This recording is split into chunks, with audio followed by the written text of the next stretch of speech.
मरने के बाद तुलसी और गंगा जल क्यों रखते हैं मुंह में। एक समय की बात है। एक बार माता पार्वती भगवान शिव से कहती है, हे प्रभु, मेरे मन में एक शंका है, कृपया मेरा मार्गदर्शन करिए। तब भगवान शिव बोले, हे देवी, क्या है तुम्हारी शंका? कृपया बताओ। तुम्हारी शंका का निवारण करके हमें प्रशंसा होगी। तब माता पार्वती कहती है, हे प्रभु, जब कोई मनुष्य मृत्यु के बाद तुलसी पात्र का जल अपने मुंह में पाता है, तब रोज तुलसी में जल देने से क्या होता है तथा उस मनुष्य को कौन से फल की प्राप्ति होती है। तब भगवान शिव कहते हैं, हे देवी, तुमने जो प्रश्न पूछा है समस्त मानव जाति के लिए कल्याण हेतु अत्यंत उपयुक्त है। हे देवी, तुलसी पात्र से संबंधित मैं आपको एक पवित्र कथा सुनाता हूँ। आप इस कथा को ध्यान से सुने।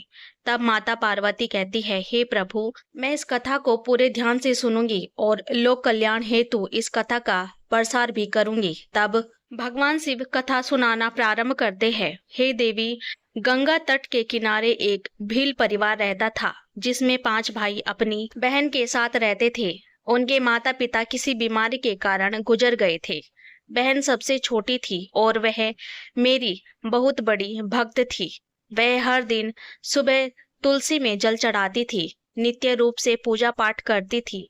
यह पांचों भाई हर रोज जंगल में जाकर शिकार करते थे और जो भी मिले उसे घर लाकर पकाकर खाया करते थे।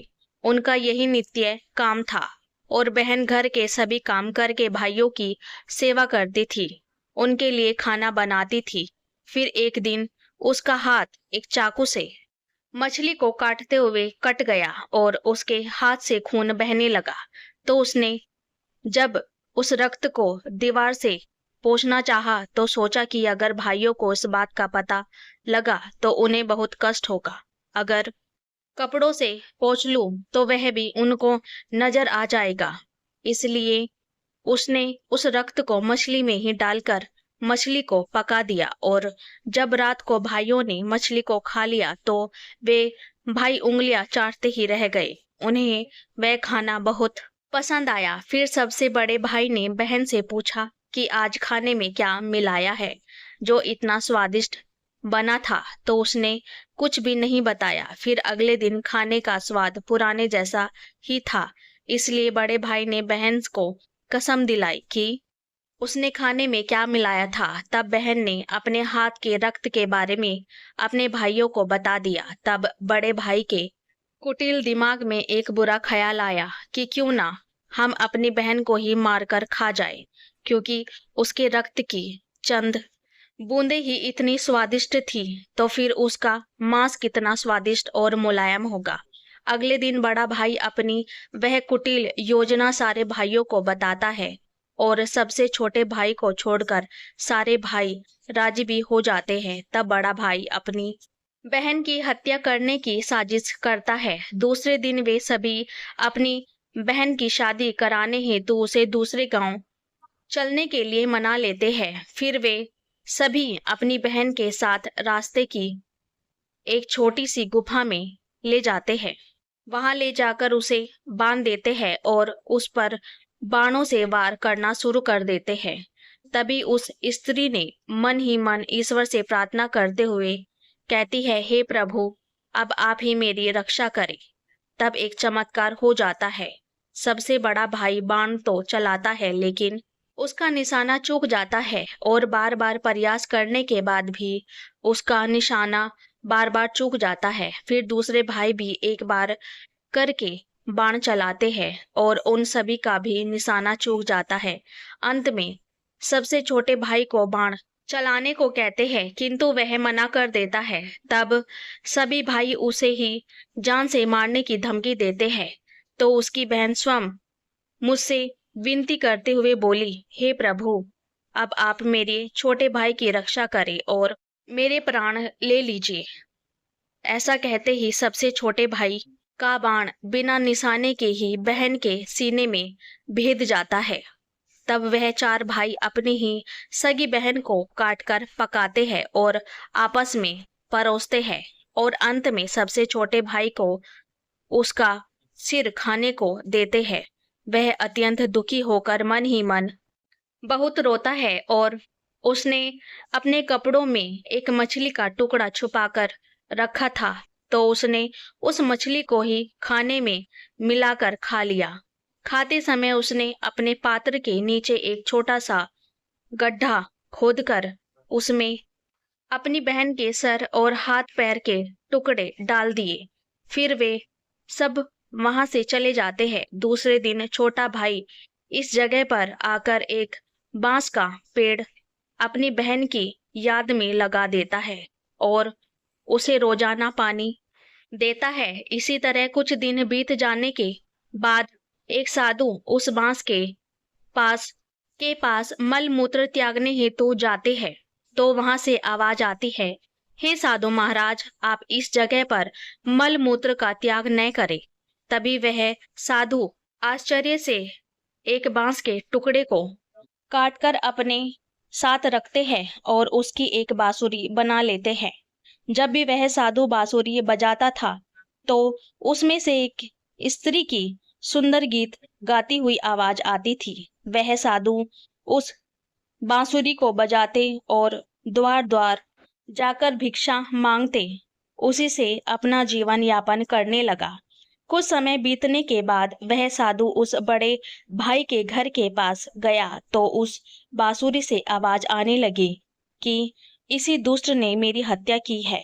ऐसा सुनते ही बड़ा भाई घर से भागते हुए आया और उसने उस साधु को अपने द्वार से आगे भगाया। फिर इसी तरह वह साधु उन 4 भाइयों के द्वार पर जाता है, किंतु वह सभी भाई साधु को वहां से भगा देते हैं। साधु को तब कुछ हद तक यह बात समझ में आ जाती है कि जिस स्त्री की आत्मा इस बांसुरी में रहती है उसका इन लोगों के साथ जरूर कुछ नाता होगा, किंतु बेचारा साधु उन सभी के साथ कुछ भी नहीं कर सकता था। साधु फिर अंत में 5वें भाई के द्वार पर जाता है। तभी वह बांसुरी कहती है, यही मेरा प्रिय भाई का घर है। जब घर में बैठे दुखी भाई को अपनी बहन की पुकार सुनाई दी तो वह भागते हुए घर के बाहर आता है, किंतु वह देखता है कि एक साधु बांसुरी लेकर द्वार पर खड़ा है। तो उस साधु ने उसे बताया कि यह आवाज इस बांसुरी से आई है। तब वह भाई उस साधु से विनती करते हुए बांसुरी मांगता है। वह साधु उस बांसुरी को 5वें भाई को देता है और वहां से चला जाता है। फिर वह भाई अपनी बहन की आवाज वाली बांसुरी बजाता है तो वह कहता है, हे भाई, मुझे पता है तुम मुझसे बहुत प्रेम करते हो, किंतु मेरी मुक्ति के लिए तुम एक दिन घर की तुलसी में जल चढ़ाओ तथा भगवान हरि विष्णु का प्रत्येक दिन पूजा पाठ करो।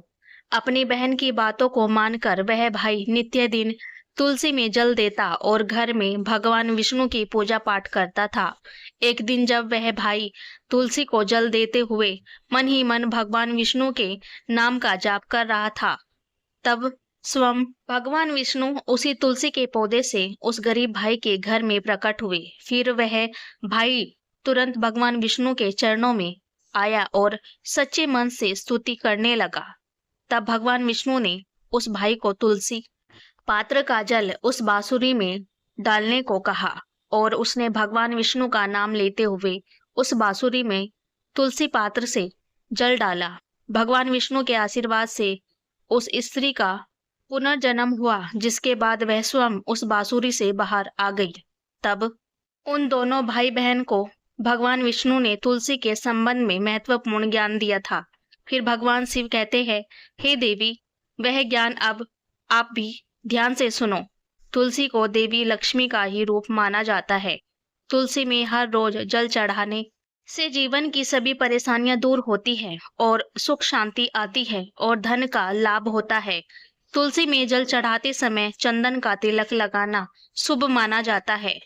तुलसी में जल चढ़ाने का सही समय सूर्य उदय से लेकर उसके 2 से 3 घंटे बाद तक का ही होता है। तुलसी के पौधे में रविवार को जल नहीं चढ़ाना चाहिए। मंगलवार को तुलसी में जल चढ़ाने से भगवान विष्णु और देवी महालक्ष्मी दोनों ही प्रसन्न होते हैं। रोज सुबह स्नान के बाद तुलसी में जल अर्पित करने से जीवन के दुर्भाग्य दूर होते हैं। फिर भगवान शिव कहते हैं, हे देवी, मृत्यु ही जीवन का परम सत्य है। मृत्यु के उपरांत व्यक्ति का विधि पूर्वक अंतिम संस्कार करने का विधान है, जिससे उसके शरीर को मुक्ति मिल सके और वह एक शरीर को त्याग कर दूसरा शरीर में धारण कर सके। इस प्रकार से जब व्यक्ति मोक्ष की प्राप्ति करता है तो उसे सभी पापों से मुक्ति मिलती है। मृत्यु के समय मुंह में गंगा जल डालना चाहिए, जिसका कारण है कि गंगा जल कभी खराब नहीं होता है और गंगा जल की कुछ बूंदे ही मृत्यु उपरांत व्यक्ति के लिए मोक्ष के द्वार खोल देती है। मृत्यु के समय व्यक्ति के मुख में गंगा जल डालने से उसे कई शारीरिक कष्टों से मुक्ति मिल जाती है और आसान मृत्यु मिल जाती है। यदि मृत्यु के समय व्यक्ति के मुख में तुलसी की पत्तियां रखी जाती है तो मरने वाले व्यक्ति की आत्मा को भगवान विष्णु का आशीर्वाद मिलता है और संसार की मोह माया से मुक्ति मिलती है। वही शरीर के सारे कष्ट दूर हो जाते हैं और आत्मा सभी बंधनों से मुक्त हो जाती है। तुलसी के नाम से ही यमलोक में जो कष्ट देने वाले राक्षस है वह शांत हो जाते हैं और यह मार्ग आसान हो जाता है तथा मोक्ष मिलता है। इसलिए मोक्ष के लिए ही गंगा जल और तुलसी का सेवन मृत्यु के समय किया जाता है। हर हर महादेव। जय श्री कृष्णा। राधे राधे।